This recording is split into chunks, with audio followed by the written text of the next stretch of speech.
Do you ever celebrating the 100th day of school each year as a kid? It took roughly 20 weeks to reach that milestone, and in kindergarten I remember that we laid 100 pretzels out on our desk just to visualize how big that number was. It's a core memory for me. Hi, I'm Zach, and I'm a filmmaker from Texas on a journey to become a better birder by the time that I'm 50. No shortcuts, no speed runs, just taking my time and enjoying the hobby. I recently broke 100 lifers on my life list, and it's taken me more like 2 years. In this video, I'm going to start on a high note by sharing some of my recent lifers with you, and then share some bad news about birding in my neighborhood. If you stick around to the end, you'll hear about what all this means for the channel and the birds that I'm targeting next. All right, admittedly, the video I wanted to make here was bringing you guys along and actively vlogging my 100th bird species.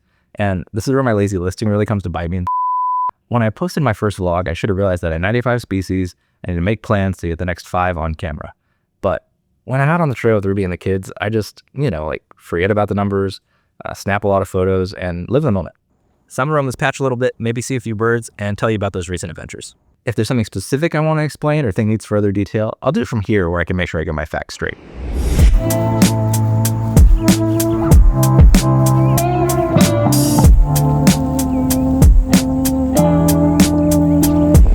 So I'm seeing a ton of mockingbirds, bluebirds, cardinals, and the word I want to tell you about is a little bit less common. It's a red-headed woodpecker. It's our first major lifer this year, and that's to say that this year has been kind of like the year of the woodpecker for us.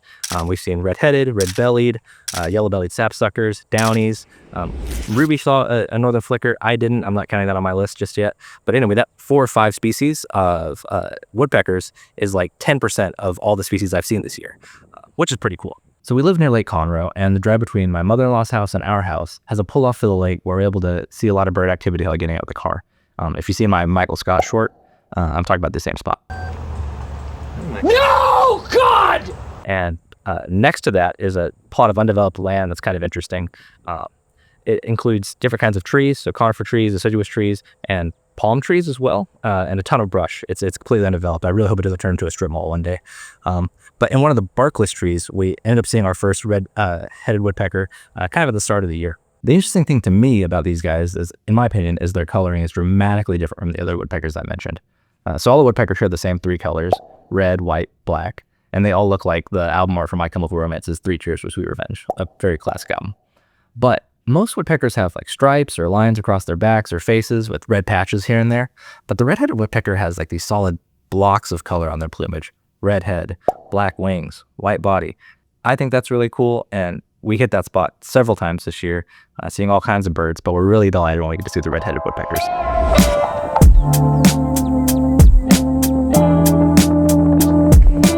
If you saw this week's birding in the barrio, you'll know that another bird that we saw recently was the monk parakeet. And I think these long-form videos are a good spot where I can add maybe more context to what you see in the shorts. We were visiting Arlington, Texas, because my grandma was in the hospital, and that was a huge bummer.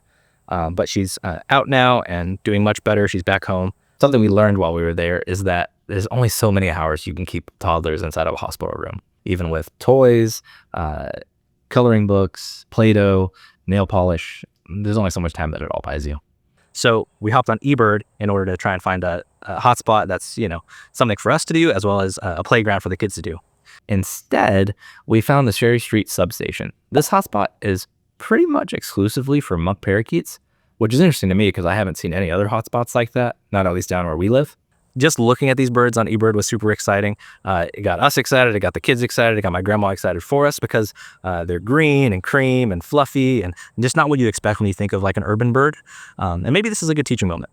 To me, finding these monk parakeets was super random. I mean, they're exotic looking, invasive, obviously. Not what you typically expect of an urban bird, and this part of Arlington is definitely urban, suburban development. And it turns out that this is actually kind of their go-to habitat. They're known for making nests in power poles, and a giant power station basically checks out in this case. So definitely read your Merlin descriptions. Doing this little tiny bit of research can put you onto some really insightful knowledge that will help you end up spotting birds that you wouldn't otherwise see. Unfortunately, given to the constraints of the location, I wasn't able to make a really compelling image of them. This one of the birds in flight is kind of cool, but the background is butt, and this one of the birds cuddling together is cute, but it has me really jonesing for a 600mm lens, but we're still in the early days of saving up for that. Speaking of being early, you're early here because I've only been posting this channel for about a month now, and I'd really appreciate it if you'd subscribe, like this video, and share it with someone that you think would watch along. At this point, with only double-digit subscribers, each one means so much to me and helps me to keep creating content like this. We interrupt this program to bring you some terrible news. So this whole area that I've been roaming around in, it's about 60 acres, and over the next 18 months, all of it's gonna be leveled out and turned into houses. All of this, and most upsettingly, this. Here's what the trees in our neighborhood look like right now. I can see this tree from my backyard, and if it comes down, then in the span of my 30-year mortgage, or shoot, even my lifetime, I'm not gonna get an opportunity to see another one like it in the neighborhood. So I want to take a moment and say that I'm not anti-affordable housing or against the economic opportunities that building these homes creates, especially since it's this work that provides a living for many brown and specifically Central and South American neighbors of mine.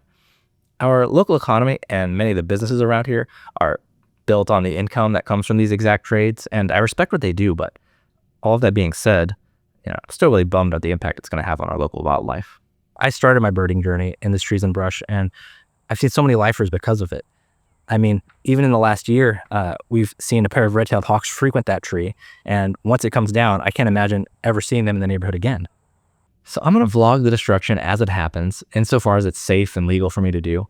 I've already reached out to a local conservation group to try and see if there's any resources to help save this one tree, short of chaining myself to it, but they haven't responded yet. Understanding the social, political, and economic climate around here, I don't have any hope for actually stopping anything. Frankly, I'd be a hypocrite to do so, since this house that I'm vlogging in right now is only a few years old and contributed to the same habitat loss just a few years ago. I think documentation is powerful. My hope is that the neighbors will come to value, see, feed, provide housing to the birds that do end up sticking around, maybe even get the HOA to put up a couple of nest boxes that I can manage. Mockingbird. If you've lived through something like this, I would love to get your perspective on the situation. If there's any resources like city offices that to reach out to, that would be great, or ways that I could go about identifying and assessing the health of this tree, or even just make the transition easier for the birds. I'm all ears in the comments below.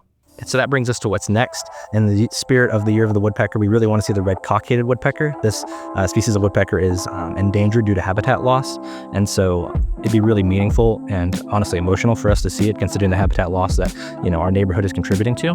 We also have a camping trip planned to Galveston coming up, and I'm positive it's going to be an awesome trip. The last I checked, eBird, there were 98 species logged at the park we're going to, and so that's super exciting. And even seeing like 30% of those birds would be really cool, considering that a lot of them could be lifers for me. Before we go, I want to end on a high note and celebrate my progress towards seeing 200 birds in 2026. That number is right here, and my current life list is right here. If you want to follow along with these counts throughout the rest of the year, please go ahead and subscribe to the channel. I post funny shorts Monday through Friday, and a thoughtful long-form video like this one every other week. Thanks so much for watching, and I'll see you in the next one.